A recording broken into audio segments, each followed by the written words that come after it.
میں نے जनरल बाजवा को समझाया कि रियासत ने शेख मुजीब से लेकर बेनजीर भुट्टो तक सब पर पाबंदियां लगाकर देख लीं, लेकिन क्या नतीजा निकला? सिर्फ मुल्क का नुकसान ही नुकसान हुआ। इस बार भी इन पाबंदियों का सिर्फ मुल्क को नुकसान होगा। जनरल बाजवा ने मुझसे पूछा, आप बताओ क्या मैं ज्यादा पॉपुलर हूं या मरियम नवाज? मैंने जवाब दिया, ये फैसला तो आपकी रिटायरमेंट के बाद होगा।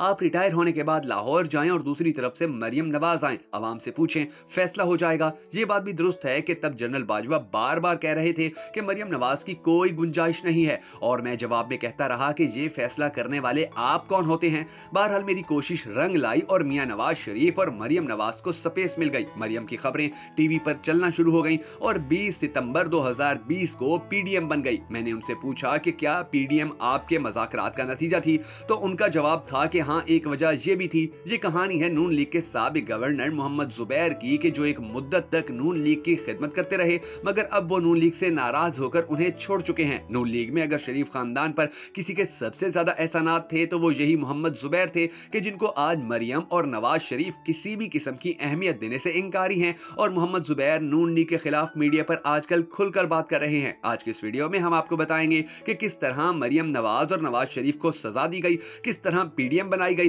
और किसकी ख्वाहिश पर मुल्क की सियासी बसात को लपेटकर तबाही की जानिब धकेल दिया गया। मगर उससे पहले आपने कमेंट सेक्शन में ये जरूर बता देना है कि आपके नजदीक पाकिस्तान की बर्बादी का सबसे बड़ा जिम्मेदार कौन है। मैं हूं शकील हैदर और आप देख रहे हैं भक्कर नेटवर्क वीडियोस। दोस्तों, मोहम्मद जुबैर के वालिद गुलाम उमर फौज में मेजर जनरल थे। जुबैर साहब एमबीए के बाद कारपोरेट वर्ल्ड में दाखिल हुए और आईबीएम के मिडल ईस्ट और अफ्रीका के चीफ ऑपरेटिंग ऑफिसर बन गए। उन्होंने 2012 में पाकिस्तान मुस्लिम लीग नून ज्वाइन की और 2013 की हुकूमत में निजकारी कमीशन और बोर्ड ऑफ इन्वेस्टमेंट के चेयरमैन और सिंध के गवर्नर बन गए। ये पानामा केस में मियां नवाज शरीफ की सजा और फिर जिला वतनी के दौरान जनरल बाजवा और जनरल फैज हमीद से मुसलसल राब्तों में थे और बतौर एलची काम किया करते थे। पैगाम रसानी के इस अमल में इनका सियासी कत्ल हो गया और पार्टी ने इन्हें अमलन कॉर्नर कर दिया। जावेद चौधरी कहते हैं कि मोहम्मद जुबैर ने कुछ दिन पहले मुझसे राब्ता किया और जनरल बाजवा और मियां नवाज शरीफ के राब्तों से मुतल्लिक कुछ हकाइक बयान किए। मैं स्टोरी के चंद हिस्सों से वाकिफ था,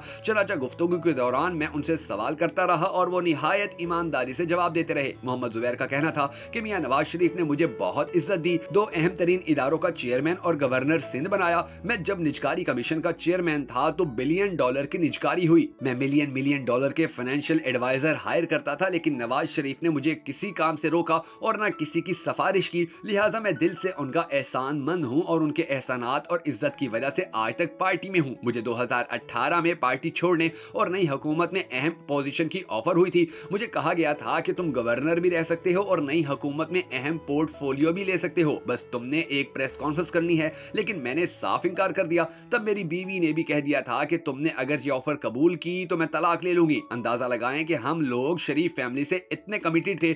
जावेद चौधरी कहते हैं कि मैंने उनसे पूछा, क्या जनरल बाजवा के कजन अंजुम नजीर वड़ाइच आपके फैमिली फ्रेंड हैं? जुबैर साहब ने जवाब दिया, जी हाँ, मेरे उनसे 40 साल पुराने ताल्लुकात हैं। मैं जब भी इस्लामाबाद आता था उनके घर ठहरता था। मैंने पूछा, क्या आप उनके जरिए जनरल बाजवा से मिलते थे? उनका जवाब था, वो भी एक सोर्स थे, मगर गवर्नर की हैसियत से मेरे जनरल बाजवा से बराह रास्त ताल्लुकात भी थे। यूं मैं 27 अगस्त 2020 को उनसे मिला। मैंने पूछा, आप क्यों मिले? उनका जवाब था, मैं मियां साहब का पैगाम लेकर उनके पास गया था। मैंने पूछा, मुलाकात कैसी रही? उनका जवाब था, मुलाकात का दौरानिया 4 घंटे था। मियां साहब और मरियम नवाज पर पाबंदी थी। उनकी तस्वीर, आवाज और खबर तक मीडिया पर नहीं चलती थी। मैंने जनरल बाजवा को समझाया कि रियासत ने शेख मुजीब से लेकर बेनजीर भुट्टो तक ये पाबंदियां लगाकर देख ली, क्या नतीजा निकला? सिर्फ मुल्क का नुकसान हुआ। मैंने पूछा, इस मीटिंग के बाद क्या हुआ? जुबैर साहब का जवाब था, मैंने मियां नवाज शरीफ को उस मुलाकात की तफसील से आगाह कर दिया। मुझे उसके बाद जो बताया गया, मैं वो पैगाम लेकर 7 सितंबर 2020 को दोबारा आर्मी चीफ से मिला और उस मर्तबा जनरल फैज हमीद भी मीटिंग में मौजूद थे। ये मुलाकात भी तवील थी और इसमें भी बहुत कुछ तय हुआ। मैंने पूछा, क्या इमरान खान की हुकूमत के खात्मे का फैसला इस मीटिंग में हुआ था? ये बोले, मैं ये दावा नहीं करता, मगर आप बाद के तमाम वाकयात देख लें। मेरी मीटिंग 7 सितंबर को हुई, पीडीएम 20 सितंबर को बनी और फिर इमरान खान की हुकूमत दिन ब दिन कमजोर होती चली गई। मैंने पूछा, एस्टेब्लिशमेंट फिर आपसे नाराज क्यों हो गई? उनका जवाब था कि मरियम नवाज ने 23 सितंबर को इस्लामाबाद हाई कोर्ट के बाहर कह दिया था कि सियासी फैसले जीएचक्यू के बजाय पार्लियामेंट में होने चाहिए। और फिर मियां साहब ने 16 अक्टूबर 2020 को गुजरांवाला में तकरीर की, उनसे मसाइल पैदा हो गए। मैंने पूछा, आपकी मुलाकात की खबर आईएसपीआर ने क्यों दी थी? उनका जवाब था कि यह खबर डीजी आईएसपीआर ने 23 सितंबर 2020 को एआरवाई पर पेपर बनाकर रिलीज की थी। अरशद शरीफ मरहूम को 7 बजे खसूसी तौर पर स्टूडियो में बिठाया गया था। डीजी का टेलीफोनिक इंटरव्यू हुआ और उन्होंने मेरी 2 मुलाकातों की तस्दीक कर दी। मैंने पूछा, क्या आप जानते हैं कि आपकी दोनों मीटिंग्स की रिकॉर्डिंग्स मियां साहब को दे दी गई थी, जिसके बाद आपके मियां साहब से ताल्लुकात खराब हो गए? मोहम्मद जुबैर का जवाब था कि मुझे इसके बारे में इल्म नहीं है, मैं ये सिर्फ आपसे सुन रहा हूं। ताहम ये हकीकत है कि सितंबर 2020 के बाद मेरे मियां साहब से ताल्लुकात खराब हो गए थे। मुझसे शहबाज शरीफ ने भी कहा था कि आपने हमारे साथ गलत बयानी की थी। मेरा जवाब था कि मैं इतनी लंबी मीटिंग्स में तो नोटिस नहीं ले रहा था, मैंने जो बताया अपनी याददाश्त की बुनियाद पर बताया, लिहाजा अल्फाज का हेर फेर हो सकता है लेकिन मफहूम वही था।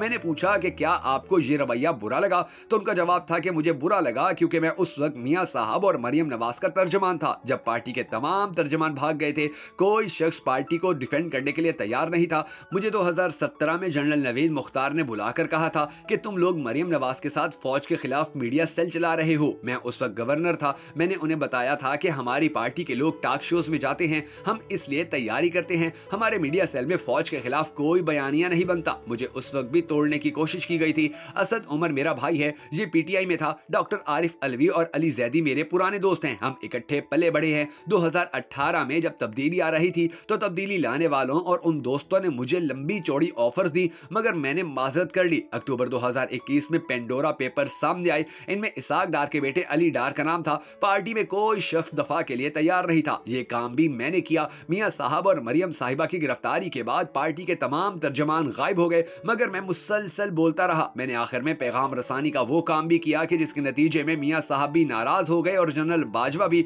मुझे इन तमाम खिदमात का क्या फायदा हुआ? मैं कारपोरेट सेक्टर से आया था, मिलियंस में तनख्वाह लेता था और करोड़ों की मराआत थी, जबकि मैंने सियासत में मुफ्त काम किया। मैंने गवर्नर तक की तनख्वाह भी नहीं ली। मरियम साहिबा की हर पेशी पर कराची से आता था और मोहतरमा के पहुंचने से पहले अदालत पहुंच जाता था। लेकिन जब पीडीएम की हुकूमत बनी तो काबीना में 83 लोग थे, सिर्फ मैं नहीं था। मुझे इसका भी कोई मलाल नहीं, लेकिन मुल्क के बारे में मेरा एक नुक्ता नजर है। मैं ये समझता हूँ कि हम जब तक मुईशत का खून चूसने वाले सरकारी इदारे फरोख्त नहीं करते, हम उस वक्त तक ये मुल्क नहीं चला सकेंगे। पीआईए का खसारा 120 अरब रुपए है। आगा खान फाउंडेशन मुल्क का जदीद तरीन अस्पताल बना रही है, इसकी लागत 60 अरब रुपए है, जबकि पीआईए 120 अरब रुपए फूंक देती है। क्या मुझे इस पर बात नहीं करनी चाहिए? निजकारी हमारे दौर में मुकम्मल होनी चाहिए थी, नहीं हो सकी, और अगर ये अब भी नहीं होती तो फिर हम दलदल में फंसते चले जाएंगे। मैंने पूछा कि सियासत में आपका तजर्बा कैसा रहा? उनका जवाब था कि कहा जाता है कि सियासत में पढ़े लिखे लोग नहीं आते, हम 3 आए थे। मुल्क का सबसे कामयाब सीईओ असद उमर आया, मैं भी आया और मिफ्ता इस्माइल भी था। हमारे साथ क्या हुआ? हम तीनों सियासत से बाहर हैं, जबकि वो लोग जो पढ़ सकते हैं, लिख सकते हैं और ना बोल सकते हैं, वो सब तरक्की करते चले जा रहे हैं। आप इससे सियासत के मुस्तकबिल का अंदाजा लगा लीजिए। दोस्तों, ये कहानी सुनकर आपको अंदाजा हो गया होगा कि हमारा मुल्क किस तरह चलाया जाता है और हमारा मुस्तकबिल क्या होगा। अगर आपको हमारी ये वीडियो पसंद आई हो तो हमें सपोर्ट करने के लिए इसे शेयर जरूर कर दीजिएगा।